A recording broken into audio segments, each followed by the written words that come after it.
Ouais, salut les petits croutons.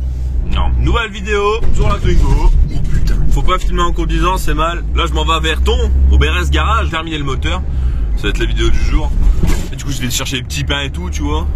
C'est important pour être dans la convivialité au moment du café. Donc là c'est un remontage de la culasse, de la distrib, de la pompe à eau.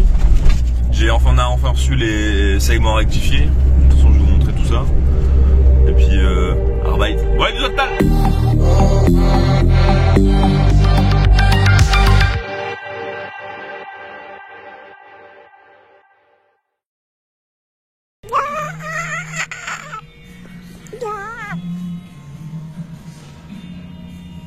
C'est beau. Donc là du coup, remontage des segments. Donc j'ai mis tous les segments sur tous les pistons.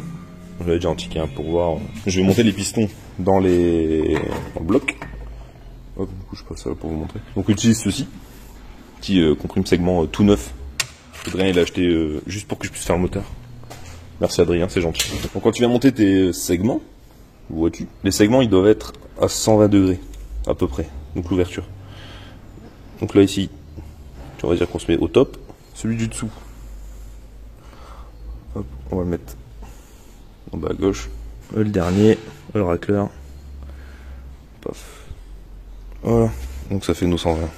À peu de choses prévues. Ensuite, petite burette d'huile. On va lubrifier tout ça.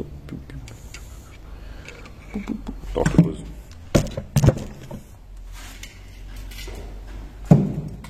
Toujours mettre de l'huile pour que ça glisse.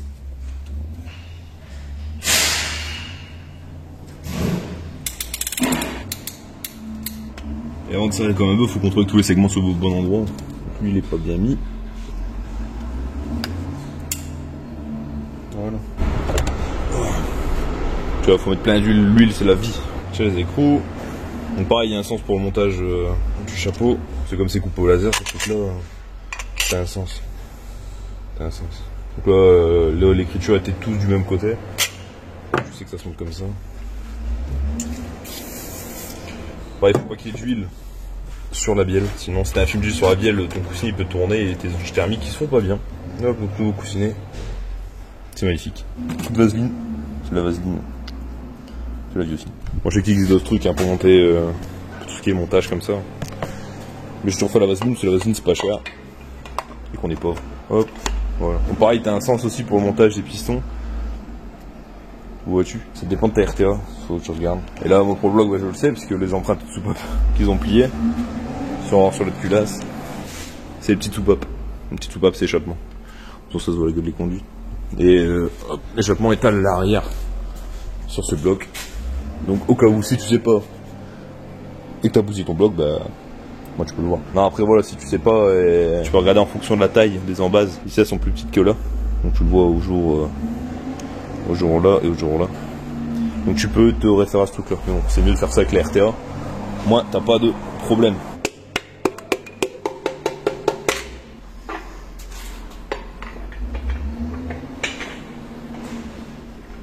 Ouais, t'as même étalé le son. C'est Valentin qui va être content. C'est Valentin qui a coupé le son. Merci.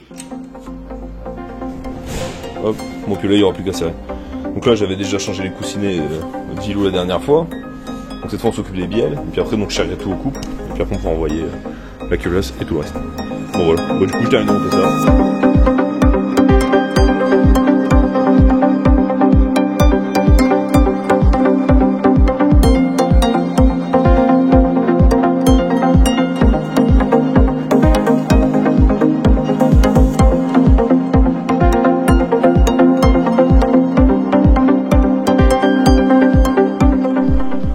Bon voilà, tac, du coup tout est remonté.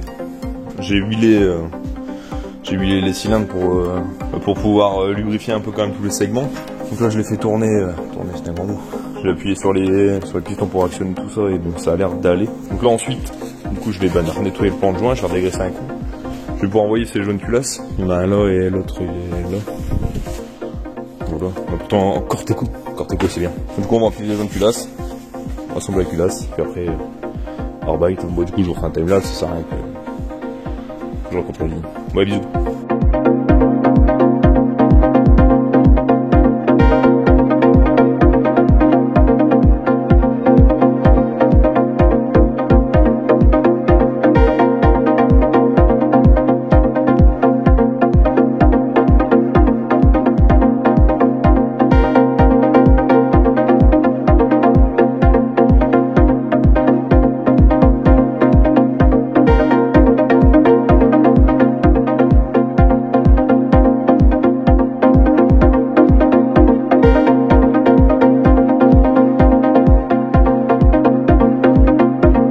Ouais, non, en fait, avant de remonter la culasse et tout le bordel, je me suis dit, petit calcul de Hervé, parce que ça peut être pratique quand même. Bon, pour ce faire, jeune pingouin, il vous faudra votre culasse, un joint déjà comprimé. Donc là, j'ai récupéré l'ancien joint de culasse. Ou alors, sinon, vous regardez sur les docs techniques, sur les RTA, il y a les épaisseurs de joint une fois qu'ils sont comprimés. Petite seringue, ouais, tu vas la faire ramasser, ça coûte 50 centimes, tu vois. Du fluide, mais gras de préférence. Donc là, c'est un essence F, mais bon, c'est pas ce que je préfère. Un pétrole, le pétrole c'est bien, le pétrole c'est la vie. Un petit plexiglas avec un petit trou, tu vois. Et tu graisses tout le tour, pour que ce soit étanche. Tu prends ton fluide. Tu fais la petite purge, c'est important. Hop, tu reset, je mets à 0. Paf. Et là, donc là, le but c'est de voir combien de millilitres tu arrives à mettre dedans.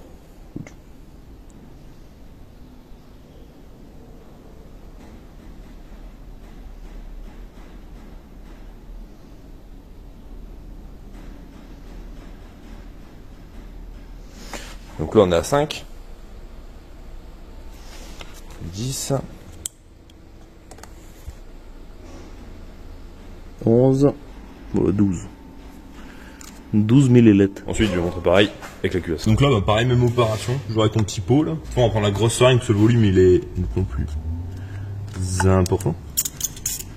Donc là, c'est purgé, puis on y va. Donc surtout, il faut bien mettre la bougie, hein, déjà pour boucher le trou.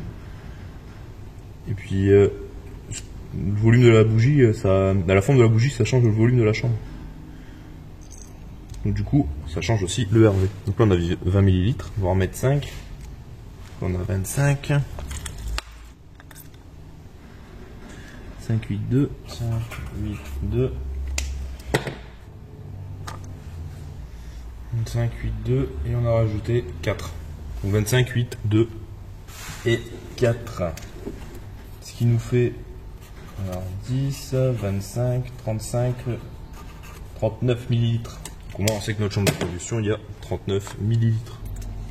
Donc là, du coup, on a noté notre volume dans la volume mort.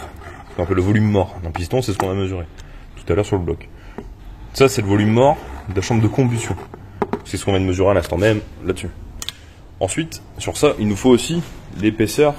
Donc quand on vient monter la culasse sur le bloc, on a ce volume mort là, donc du piston creusé, le volume mort de la chambre de combustion, et il y a aussi l'épaisseur du joint qui n'est pas négligée. Du coup, on va prendre le pied à coulis, sinon il y en a un dedans, je crois. Ciao 2. Du coup, avec cet incroyable objet de précision, on va pouvoir mesurer. C'est beau quand même. On va pouvoir mesurer l'épaisseur du joint. On va prendre le mieux. En plusieurs fois. Comprimé, j'ai 0,85. 0,85. 0,85. Donc ça, on va le noter sur notre feuille. Ah, notre feuille, frère, c'est un bout de carton. 0,85. Voilà, ça fois 2. Ensuite, on a l'alésage du bloc, c'est 79. Le grand A, c'est 79,5. Et à partir de tout ça, eh ben, on sait calculer notre RV. Le rapport volumétrique, c'est quoi? C'est ce qui nous reste dans la chambre de combustion, surtout ce qu'il y avait à la base. Ce qu'il y avait dans la chambre de combustion, ce qui nous reste dans la chambre de combustion, c'est quoi? Ce qu'on appelle le volume mort, petit v. Et le volume complet, c'est le volume, donc la cylindrée du moteur à l'alésage course, plus le petit v. Donc ça, c'est le volume mort. Hop, voilà le volume mort, qui équivaut à tout ça. Tout ce qu'on vient de calculer là. Donc là, du coup, on va aller dans la salle de pause là-bas, avec le micro-ondes, et puis on calcule ça.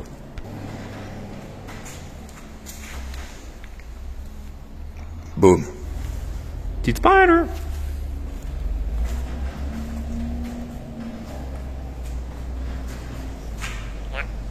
Putain, quel enfer. Je viens sûrement de finir parce qu'en fait, ce qui s'est passé. Donc, j'avais tout noté là-dessus.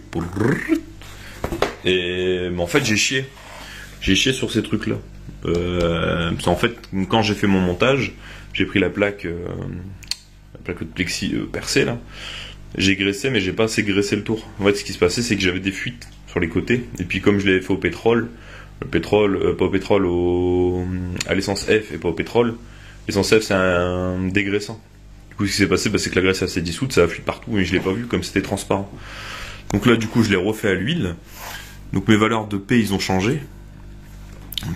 C'était pour le piston. Donc je passais de 12 à 4, donc ce qui a rien à voir. J'ai renoté là-bas 4. Ensuite, pour le volume de chambre de combustion, bon pareil ça avait changé, moi du coup je l'ai refait au propre là parce que c'était un chemin unique. Volume de chambre de combustion, je suis passé à 36 au lieu de 39 de base. Je passe à 36. Joint de culasse, donc 0,96, donc c'est ce que je mesurais, parce que pareil quand je l'ai écrasé avec la roulette, en fait j'aurais pas dû, parce que du coup les mâchoires, au lieu de venir bien parallèles, elles s'étaient mises traire comme ça. Donc du coup, comme ça mesure là, ça allait pas. Du coup j'ai bien ça au niveau des pinces, et je tombais sur 0,96. En diamètre de joint de culasse, sur l'alésage, donc c'est pas l'alésage moteur, c'est toujours plus gros, parce qu'en fait ce qui se passe, c'est que c'est cet alésage de 80,5, c'est les codes réparation. Sur un moteur, sur le piston, vous avez plusieurs types de codes. Vous avez les codes d'origine, donc là 79,5. Ensuite, vous pouvez réaliser 2 fois le bloc, donc 80 et 80,5. En général, tous les moteurs ont ce truc-là, et donc c'est pour ça que les joints de culasse sont prévus pour. Donc du coup, en VP, donc j'ai 4 ml, à savoir qu'un millilitre c'est 1 cm3. Vous savez qu'un cm3. Pour la culasse, on a 36, donc 30 cm3. Pour le volume noir du joint de culasse, donc c'est 0,96, c'est l'épaisseur comprimée, fois le diamètre. Donc du coup, vous calculez le volume, donc on fait pi.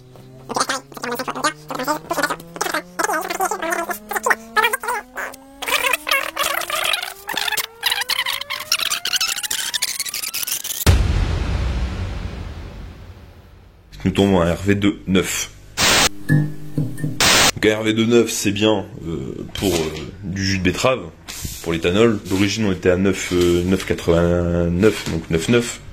Quasiment 10 de RV, 10 c'est un peu de trop pour pouvoir envoyer des chevaux. Il est conseillé d'avoir 9 de RV, 9,5 de RV. Maximum. Pour éviter le cliquetis. La résistance au cliquetis est beaucoup plus élevée sur l'éthanol que... Je filme avec ça. Que sur l'essence. Bon, du coup on va continuer le montage.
Voilà, du coup on a remis le couvre-culasse, la culasse. Donc ça c'est mis, la pipe c'est mis. Yo.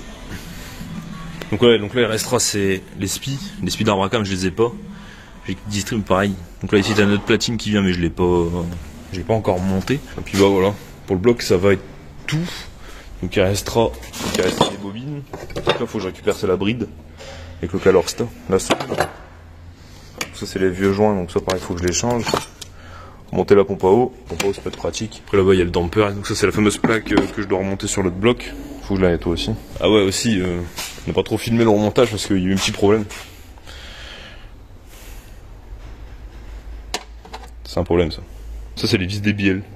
Donc j'ai respecté le couple, hein. Tout bien, j'ai fait l'enfonçage, mais bon. La vis n'a point survécu. Du coup nous l'avons récupérée. Une autre sur l'autre bloc. Bah du coup elle est neuve, mais elle est pas neuve. Mais les autres blocs. Bon, au moins ça c'est fait. Donc voilà, donc là je me sauve au garage de Doulan pour attaquer la caisse. Il est beau ce bleu. Quel beau bleu. J'aurais dû tout peindre en bleu. Ça aurait fait compresseur industriel. Vive le bleu.